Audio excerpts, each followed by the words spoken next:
حاضرین جمعہ، السلام علیکم ورحمۃ اللہ تعالی وبرکاتہ۔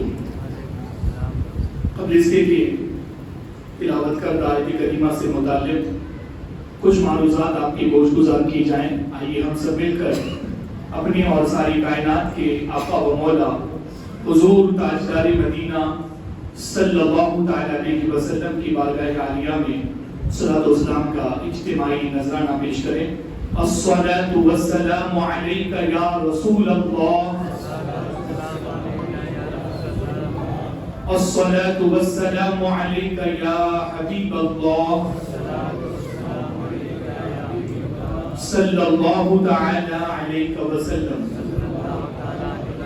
اللہم صلی علی سیدنا و مولانا محمد النبی الأمی الحبیب العالی القدر العظیم الجاہ وعلی آلہ وسلم۔ نہ سنبھلو گے تو مٹ جاؤ گے اے ہندی مسلمانوں، نہ سنبھلو گے تو مٹ جاؤ گے اے ہندی مسلمانوں، تمہاری داستان تک نہ ہوگی داستانوں میں، تمہاری داستان تک نہ ہوگی داستانوں میں۔ وطن کی فکر کر ناگاں کہ مصیبت آنے والی ہے، وطن کی فکر کر ناگاں کہ مصیبت آنے والی ہے، تیری بربادیوں کے چرچے ہیں آسمانوں میں، تیری بربادیوں کے چرچے ہیں آسمانوں میں۔ حضرات گرامی، بحیثیت مسلمان ہم اپنے مذہب پر جتنا فخر کریں، جتنا رشک کریں وہ کم ہے۔ ہمارے مذہب نے، ہمارے دین نے، ہم دنیا میں جس کسی بھی ملک میں رہیں، جس کسی بھی ریاست میں پیدا ہوں، ان جگہوں کے حالات کے اعتبار سے ہمیں کیسے جینا ہے، اپنے آپ کو کیسے ایڈجسٹ کرنا ہے، یہ ہمیں قرآن مجید نے سکھا دیا ہے، یہ ہمارے مذہب نے سکھایا ہے۔ ہم اگر کہیں پر حاکمیت کے حالات سے وابستہ ہوں اور دنیا ہمارے کنٹرول میں ہو تو ہمیں کس طرح زندگی گزارنی ہے، یہ سارا دستور قرآن اور احادیث میں موجود ہے۔ لیکن اگر ہم کہیں مملوک ہوں، مالک نہ ہوں بلکہ مملوک ہوں، ہم حاکم نہ ہوں بلکہ محکوم ہوں، بلکہ آپ یوں کہہ لیں جب ہم مظلوم ہوں اور جب ہمیں مجبور کیا جائے، ان حالات میں بھی ہمیں کیسے رہنا ہے، کیسے زندگی بسر کرنی ہے، کیسے اپنی دینداری، اپنی مذہب، اپنی ملت، اپنی شناخت اور اپنی دنیا اور آخرت کی تمام تر سعادتوں کی فکر کیسے کرنی ہے، اور تمام ہماری دینی تقاضوں کی تکمیل ہمیں کیسے کرنی ہے، قرآن اور احادیث میں باقاعدہ طور پر اس حوالے سے ہدایتیں موجود ہیں۔ ہمارا مذہب ہمیں کہیں بھی تشنہ ہدایت نہیں چھوڑتا، ہم جس حال میں بھی رہیں ہمارے لیے رہنمائی موجود ہے۔ قرآن مجید کے 15ویں پارے میں باقاعدہ فرمایا گیا، ان ھذا القرآن یہدی للتی ہی اقوم، یہ قرآن ہی ہے جو تمہیں سب سے سیدھے راستے کی ہدایت کرتا ہے، سب سے سچا راستہ قرآن دکھاتا ہے، سب سے سیدھا راستہ قرآن چلاتا ہے۔ قرآن کے پاس جو آئین ہے، قرآن کے پاس جو دستور ہے، قرآن کے پاس جو طرز زندگی ہے، وہ دنیا میں کسی کے پاس نہیں ہے، وہ دنیا میں کہیں بھی نہیں ہے، اور مسلمان کی دونوں حالتوں کا قرآن مجید نے خیال فرمایا ہے۔ آج کے دور میں آج کی جو ہماری گفتگو ہے وہ اس حوالے سے ہوگی کہ مسلمان حالت ظلم میں، حالت مجبوری میں کیا کریں، قرآن مجید کی کیا ہدایتیں ہیں، آج کا یہ عنوان ہے۔ حضرات گرامی، ملک کے حالات کدھر جا رہے ہیں سب جانتے ہیں، سوشل میڈیا میں کیا کچھ چل رہا ہے، اور آج ٹیکنالوجی اور انٹرنیٹ میڈیا کے دور میں چیزیں کچھ چھپتی نہیں ہیں۔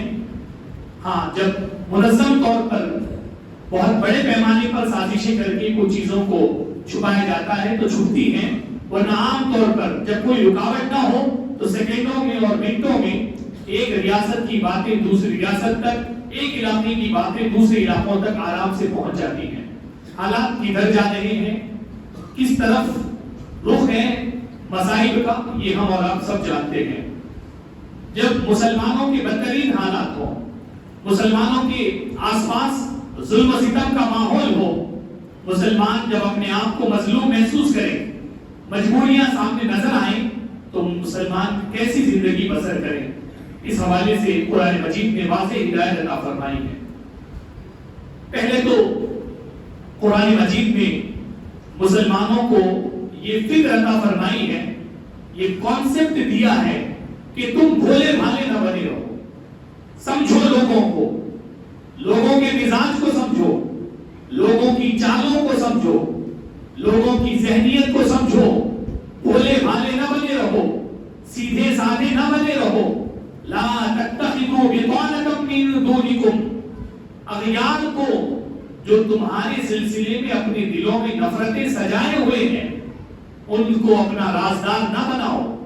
یہاں کانسیپٹ دے دیا گیا، تصور دے دیا گیا کہ تم یہ نہ سمجھنا کہ تم جہاں بھی رہو گے ہمیشہ لوگ تمہارے حمایتی رہیں گے۔ کچھ افراد ہمیشہ تمہارے گرد و پیش میں ایسے موجود ہوں گے جن کے دلوں میں تمہاری نفرتوں کے لاوے پکتے ہوں گے، وہ ہمیشہ تمہاری دشمنی، تمہاری عداوت اور بغض و اناد کی آگ میں ہمیشہ ان کے دل جلتے رہتے ہیں۔ ایسے کچھ افراد ہمیشہ ایسے کچھ افراد کا سامنا تم سے رہے گا۔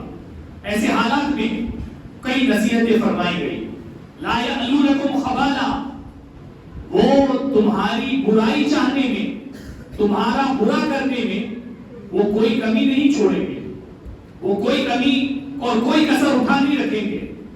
فرمایا گیا وہ جو چند افراد، یاد رکھیں ہماری پوری جو گفتگو ہے اس کا ہرگز مقصد اور مطلب یہ نہیں ہے کہ ہم تمام جو غیر مسلم ہیں وہ اپنا دشمن سمجھیں۔ بھارت، ہمارا ماننا ہے کہ بھارت کی اکثریت اور میجورٹی آج بھی مسلمانوں کے حقوق کو جو ہے مانتی ہے، مسلمانوں کو رہنے کا، جینے کا، زندگی کا برابر کا حق ہے، وہ یہ مانتے ہیں۔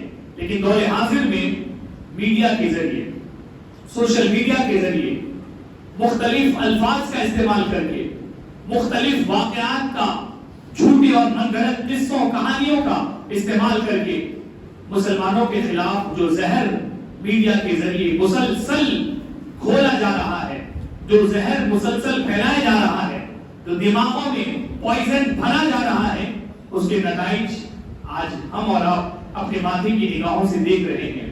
اور ہم یہ نہیں سمجھتے کہ یہ صرف عارضی چیزیں ہیں، بہت ممکن ہے جو ہے ہمارے ملک میں، ہمارا ملک ریاستی اور ہمارا پورا ملک انتخابات کی طرف بڑھ رہا ہے۔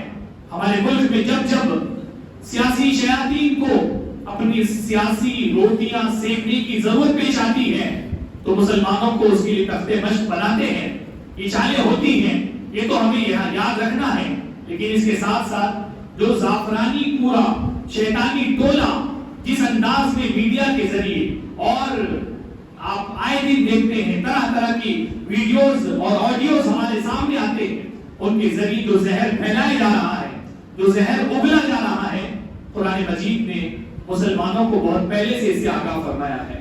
تو یہ ہمیشہ ہمیں ذہن میں رکھنے کی ضرورت ہے کہ ہم قرآن مجید کی ہدایتوں سے روشناس ہوں اور کبھی بھی ہم دھوکے میں نہ رہیں۔ ہمیں قرآن مجید نے واضح طور پر فرمایا لا یعلونکم خبالا، کچھ قومیں، کچھ افراد ایسے رہیں گے جو تمہاری برائی میں، تمہیں برا پہنچانے میں، تمہیں تکلیف پہنچانے میں کوئی کسر اٹھا نہیں رکھیں گے۔ وَدُّوا مَا عَنِتُّمْ، تمہاری خواہش اور ان کی خواہش میں بہت فرق ہوگا۔ ان کی خواہش صرف یہ ہوگی مَا عَنِتُّمْ، کہ تم جھنجٹ میں پڑ جاؤ، تم مصیبت میں پڑ جاؤ، تمہارا برا ہو، تمہاری تکلیف ہو، یہ ان کی خواہشیں ہیں۔ قَدْ بَدَتِ الْبَغْضَاءُ مِنْ أَفْوَاهِهِمْ، ان کے منہوں سے، ان کی زبانوں سے بغض و اناد ظاہر ہو چکا ہے۔ وَمَا تُخْفِي یہ جملہ خاص کر نوٹ کرنے کا ہے. قرآن مجید نے فرمایا وہ جو مسلمانوں کی نفرتیں اپنے دل میں سجائے رکھتے ہیں، جب ان کے منہوں سے زہر اگلتا تم دیکھو تو یاد رکھو یہ جو زہر منہ سے نکل رہا ہے یہ تو نکل گیا ہے، ظاہر ہوا. وما تخفی صدورہم اکبر، وہ جو اپنے سینوں میں چھپائے ہوئے ہیں وہ اس سے بھی کہیں زیادہ ہے، وہ اس سے بھی کہیں بڑا ہے. حضرات گرامی، اللہ تعالی نے فرمایا قد بینا لکم الآیات ان کنتم تعقلون، اگر عقل رکھتے ہو، اگر عقل والے ہو، سوجھ بوجھ رکھتے ہو تو ہم نے تو کھول کر نشانیاں بیان کر دی ہیں. وہ آپ اندازہ لگائیں ہمارا دشمن کون ہے، ہمارا دشمن کیا چاہتا ہے، اس کی زبان پر کیا ہے اور اس کے دل میں کیا لاوے پک رہے ہیں. یہ اللہ کا کتنا بڑا احسان ہے جو اللہ تبارک و تعالیٰ نے کلام مجید کے ذریعے سب کچھ آشکارا کر دیا ہے. آج یاد رکھیں آپ، دنیا آپ کو قرآن سے دور ایسے ہی نہیں کرنا چاہتی، کیونکہ آپ سے زیادہ دنیا جانتی ہے کہ قرآن میں سب کھول کر بیان کر دیا گیا. یہ ہماری کم ظرفی ہے، یہ ہماری کم نصیبی ہے، یہ ہماری بد نصیبی ہے کہ ہم قرآن نہیں پڑھ رہے ہیں، ہم قرآن کو سمجھنے تیار نہیں ہیں، ہم قرآن کی تعلیمات حاصل کرنے کے لیے، قرآن کو سمجھنے کے لیے وقت نکالنے تیار نہیں ہیں. لیکن دنیا بہت اچھے سے سمجھ چکی ہے. یہ جو آئے دن ہم دیکھتے ہیں قرآن سوزی کے واقعات، آئے دن ہم دیکھتے ہیں قرآن کے اصول اور ضابطوں سے آپ کو دور کرنے کی کوششیں ہوتی ہیں. یہ اسی لیے ہیں کیونکہ جب آپ قرآن مجید کے قریب آئیں گے آپ کو آپ کا دوست پتہ چل جائے گا، آپ کا دشمن پتہ چل جائے گا، آپ کی دشمنوں کی چال پتہ چل جائے گی، آپ کے دشمنوں کے منصوبے پتہ چل جائیں گے. ان کے منہوں سے نکلنے والے جملوں کے پیچھے موجود جو لاوا ہے، ابھر رہا ہے، وہ کسی انتظار میں ہے، وہ بھی آپ کو پتہ چل جائے گا. قرآن کے قریب آئیے، قرآن پڑھیے، قرآن مجید کو سمجھیے. قرآن ہدایت کی کتاب ہے. صرف قرآن خوانی کے لیے اللہ نے ہمیں کلام مجید نہیں عطا فرمایا ہے. ہماری ذمہ داری ہے. اللہ تعالیٰ نے فرمایا اگر عقل رکھتے ہو، اگر عقل والے ہو تو ہم تو کھلی نشانیاں بیان کر دی ہیں، سب ہم نے کھول دیا ہے. اور فرمایا ان کا مزاج یہ ہے، وہ چاہتے یہ ہیں ان تمسسکم حسنۃ تسؤہم، تمہیں کچھ بھی اچھا پہنچتا ہے، تم کبھی بھی اچھے حالات میں رہتے ہو، تمہیں کوئی ترقی ملتی ہے، تسؤہم، وہ انہیں بہت برا لگتا ہے، بہت گراں گزرتا ہے ان پر. جب تم کچھ اچھے حالات میں ہوتے ہو، تمہارے کچھ کاروبار اچھے چلتے ہیں، تم معاشی کچھ ترقی میں ہوتے ہو، تمہارے گھر، تمہاری دکانیں، تمہارا کاروبار، تمہارا معاش کچھ حد تک سنبھلا رہتا ہے، انہیں بڑی تکلیف پہنچتی ہے. وَإِن تَمْسَسْكُمْ سَيِّئَةٌ يَفْرَحُوا بِهَا، اور جب تمہیں مصیبت پہنچتی ہے، تمہیں برائی پہنچتی ہے، تمہارا خسارہ ہوتا ہے، تمہارا نقصان ہوتا ہے، وہ خوشی سے مچل اٹھتے ہیں، وہ خوشیاں مناتے ہیں. ایک طبقہ ایسا ہمیشہ رہے گا جو مسلمانوں کے خلاف، اس کا ماحول یہ رہے گا، اس کا مزاج یہ رہے گا، اس کی فکر یہ رہے گی. یہ تو قرآن مجید نے بیان کر دیا. اور آج ہم اور آپ سب دیکھ رہے ہیں بھارت کی تاریخ میں، میں نہ کسی ریاست کا میں ذکر کروں گا، نہ کوئی میں واقعہ ذکر کروں گا، کوئی خاص واقعہ، اور نہ ہی مجھے بھڑکنا ہے نہ بھڑکانا ہے، نہ مجھے جذبات میں آنا ہے نہ آپ کو جذبات میں لانا ہے. البتہ ہمیں اور آپ کو جاگنا ہے، اور جاگنے کے حوالے سے قرآن حدیث میں جو ہدایتیں ہیں وہ آپ تک پہنچانا میری ذمہ داری ہے. حضرات گرامی، قرآن مجید نے فرمایا کہ ان تصبروا وتتقوا لا يضركم كيدهم شيئا. اللہ تعالیٰ نے فرمایا دو کام اگر تم کر لو، یہ اس دور کی بات ہو رہی ہے جب تم مظلوم ہو، جب تم مجبور ہو، سارے قوانین تم پر لاگو ہیں، سارے ایکٹس تمہارے لیے ہیں، اور جب اغیار کی بات آتی ہے تو ان کے لیے کوئی رکاوٹ نہیں، کوئی قانون نہیں. اگر حالات ایسے بنا دیے گئے ہیں، آپ ڈنڈا رکھ لیں تو آپ پر UAPA لگا دیا جائے، آپ پورے ملک کے لیے آتنکوادی بن جائے، اور کوئی جو ہے باقاعدہ طور پر آپ کا خاتمہ بھی کر دے، قتل و غارت گیری بھی مچا دے، نہ وہ برا ہے، نہ غنڈہ ہے، نہ دہشت گرد ہے، وہ کچھ نہیں ہے، اس کے لیے کوئی قانون نہیں ہے. یہ ناانصافیاں اور یہ جو لوگ ان ناانصافیوں پر خاموش ہیں، وہ جو مسلمانوں کی ان برائیوں پر اور ان مسائل پر خوش ہو رہے ہیں، وہ بھی دیکھیں گے کہ یہ ناانصافیاں ایک دن آگے بڑھیں گی، ان ناانصافیوں کا سلسلہ دراز ہوگا، یہ کہانی آگے بڑھنے والی ہے. وہ جو آج ہمارے ماتم پر خوشیاں مناتے ہیں، کل انہیں اپنے ماتم پر رونے کے لیے آنسو بھی نہیں رہیں گے۔ حضرات گرامی، لوگوں کو چاہیے انصاف کے لیے جو ہے جد و جہد کریں، لوگوں کو چاہیے کہ بھائی چارے کا ماحول پیدا کریں۔ آج میڈیا نے جو زہر پھیلا دیا ہے، جو خطرناک کھیل کھیلا گیا ہے میڈیا کے ذریعے، ہم اور آپ بالکل سادہ ذہن ہیں، لیکن جو لوگ مسلسل میڈیا پر نظر رکھتے ہیں، 24 گھنٹے جو ہے سینکڑوں چینلوں کے ذریعے مسلمانوں کو ایک خاص شبیہ کے ساتھ جوڑ دیا گیا، پتھر باز، لو جہاد کرنے والے، یہ یو اے پی جو ہے جہاد کرنے، یو پی ایس سی جہاد کرنے والے، فلاں فلاں قسم کی آپ کی ہر اچھائی کو جہاد کے ساتھ جوڑ کر، آپ کی کسی بھی جو ہے معاملے کو جہاد کے ساتھ جوڑ کر، اور آپ کی تمام پوری شبیہ کو ایک آتنکوادی، ایک دہشت گرد، ایک ٹیررسٹ کے طور پر صبح و شام اس طرح مسلسل پیش کیا جا رہا ہے، اور سیدھے سادے بھارت کی عوام کو مسلسل بہکایا جا رہا ہے، اور ان کے دل و دماغ میں یہ بات ڈالی جا رہی ہے کہ ان کی تمام مصیبتیں آپ سے ہیں، آپ چلے گئے، آپ ختم ہو گئے تو ان کو ترقیوں کی پوری جو ہے سیڑھیاں چڑھنے کا انہیں موقع مل جائے گا۔ یہ چیزیں مسلسل ان کے ذہنوں میں ڈالی جا رہی ہیں۔ ایسے ماحول میں مسلمانوں کی ذمہ داریاں بڑھ چکی ہیں، مسلمانوں کے فرائض بڑھ چکے ہیں، تقاضے اب مختلف ہو چکے ہیں۔ اب تقاضے یہ ہیں کہ وہ جو زہر میڈیا نے ہماری قوم کے خلاف کھول دیا ہے، اس زہر کو دور کرنے کی ذمہ داری اب ہماری ہے۔ نہ حکومتیں کریں گی، نہ عدالتیں کرنے والی ہیں، نہ کہیں سے کوئی تنظیم اور کوئی جو ہے اس حوالے سے فکر کرنے والا ہے۔ مسلم قوم کی اپنی ذمہ داری بن چکی ہے کہ وہ جو زہر آپ کے خلاف پھیلایا جا چکا ہے، آپ خود اس زہر کو ختم کیجیے، آپ خود اس جو ہے آگ کو ختم کیجیے جو بھڑکائی ہے دوسروں نے، اس آگ کو ختم کرنا ہوگا، اس آگ کو بجھانا ہوگا، اس زہر کو ختم کرنے کے لیے آپ کو تدبیر کرنی ہوگی۔ لیکن ذاتی طور پر آپ کیا کریں؟ قرآن مجید نے فرمایا ہے ان تصبروا وتتقوا، دو چیزیں فرمائی گئی، دو شرطیں رکھی گئی۔ اگر تم نے دو چیزوں کا دامن تم تھامے رہے، اگر تم نے صبر کا دامن تم تھامے رہے، وتتقوا اور تقوی کے راستے پر تم چلتے رہے، صبر اور تقوی، صبر یعنی اپنے دین پر قائم رہنے کے لیے تمہیں مشقت برداشت کرنی پڑے، تم صبر برداشت کرو، صبر کرو، مشقت برداشت کرو، دین اور دین کے احکام سے سمجھوتا مت کرو، یہ صبر کا مطلب ہے۔ یعنی کہ آپ کو کوئی مار رہا ہے تو مار کھاتے جائیے، آپ کو کوئی دبا رہا ہے تو دبتے جائیے۔ آئین ہے، دستور ہے، بھارت کا جو ہے پورا ایک سسٹم ہے، آپ اس سسٹم کا استعمال کر کے اپنا دفاع کر سکتے ہیں، اپنے آپ کو ڈیفینڈ کر سکتے ہیں۔ قرآن فرماتا ہے صبر کیجئے، صبر کا مطلب دین پر قائم رہنے میں آپ کے سامنے رکاوٹیں کھڑی کی جائیں گی، الگ الگ قوانین لا کر آپ کو شریعت سے دور کرنے کی کوششیں کی جائیں گی۔ اگر آپ ایسے موقع پر تکلیف برداشت کیے اور دین کے ساتھ سمجھوتا نہیں کیے، آپ نے مصیبت برداشت کی لیکن شریعت کے ساتھ سمجھوتا نہیں کیا، شرعی احکام کے ساتھ سمجھوتا نہیں کیا، تکلیفیں برداشت کر لی، وتتقوا اور پرہیزگاری کا راستہ اپنائے رہے، حرام کاری سے بچتے رہے، اللہ اور اللہ کے رسول کو جو چیزیں ناراض کرتی ہیں ان سے آپ بچتے رہے، ان سے آپ نے اپنا دامن بچائے رکھا۔ اللہ تعالیٰ کا وعدہ ہے لا یضرکم کیدہم شیئا، ان کی چالیں تمہیں مکمل برباد نہیں کر سکیں گی، ان کی چالیں، ان کی سازشیں، ان کے منصوبے تمہارا مکمل بگاڑ نہیں کر سکیں گی۔ واللہ بما یعملون محیط، اللہ ان کے سارے کاموں کو گھیرے ہوئے ہیں۔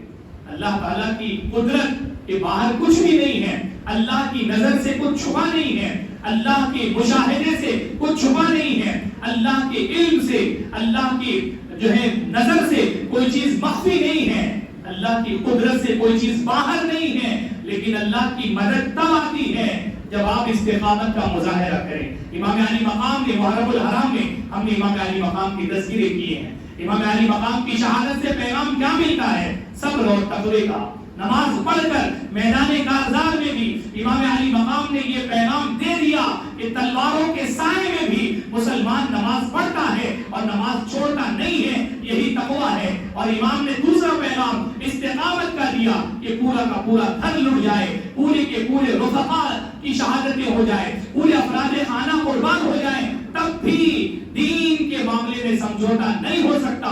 یہ استقامت کا مظاہرہ امام علی مقام نے کیا اور اللہ تعالیٰ نے اس آیت کریمہ میں یہی دو مطالبے کیے. تصبروا وتتقوا، صبر کے ساتھ دین کے معاملات میں سختیوں کو برداشت کرتے رہو گے، تقوی کے راستے پر چلتے رہو گے، حرام کاریوں سے بچتے رہو گے، اللہ کے فرائض کو بجا لاتے رہو گے، تو اللہ کا وعدہ ہے لا یضرکم کیدہم شیئا، وہ تکلیف تو پہنچا سکتے ہیں، وہ آپ کے لیے مصیبتیں کھڑی کر سکتے ہیں، لیکن خاتمہ آپ کا نہیں ہوگا، خاتمہ ان کا ہوگا. یہ اللہ کا وعدہ ہے.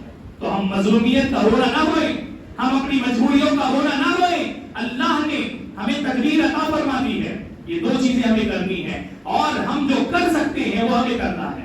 ہم اگر خاموش تماشائی بنے رہے، ہم اپنی ذمہ داریوں کو نہ سمجھے، اجتماعی آفتیں مصیبتیں جو سروں پر منڈلا رہی ہیں ان کے تقاضوں کو ہم نہیں سمجھے، تب پھر ہماری بربادیوں کے رونے کی جو ہے کے علاوہ ہمارے پاس کچھ نہیں ہوگا. اس پوری گفتگو کا ماحصل یہی ہے، نہ سمجھو گے تو مٹ جاؤ گے. اے ہندی مسلمانوں، تمہاری داستان تک نہ ہوگی. داستانوں میں اب تو ایسا ہو رہا ہے، فسادات ہو رہے ہیں، اس کے بعد پورا نیٹ شٹ کر دیا جا رہا ہے. آپ کی داستان باہر بھی نہیں جا سکتی، آپ کی داستان اگلی گلی میں بھی نہیں پہنچ سکتی. اس گلی میں کیا ہو رہا ہے اس گلی والوں کو پتا نہیں، اس علاقے میں کیا ہو رہا ہے اس علاقے والوں کو پتا نہیں. بالکل نیٹ بند کر دیا جاتا ہے، کئی مہینوں تک، کئی ہفتوں تک کسی کو کسی کی خبر نہیں. حالات اتنی بدتر بنا دی جاتی ہے کہ کوئی داستان نہ لکھنے والا ہوتا ہے، نہ داستان بیان کرنے والا ہوتا ہے. نہ سمجھو گے تو مٹ جاؤ گے. ہندی مسلمانوں، تمہاری داستان تک نہ ہوگی. داستانوں میں ہمیں جاگنا ہے، نہ جذبات میں آنا ہے، نہ بھڑکنا ہے، نہ لڑنا ہے، نہ جھگڑنا ہے. اپنی ذمہ داریوں کو سمجھنا ہے، بیدار ہونا ہے، اپنے لیے صحیح راستے کا انتخاب کرنا ہے، اپنی آخرت اور دنیا دونوں کی حفاظت کی فکر کرنی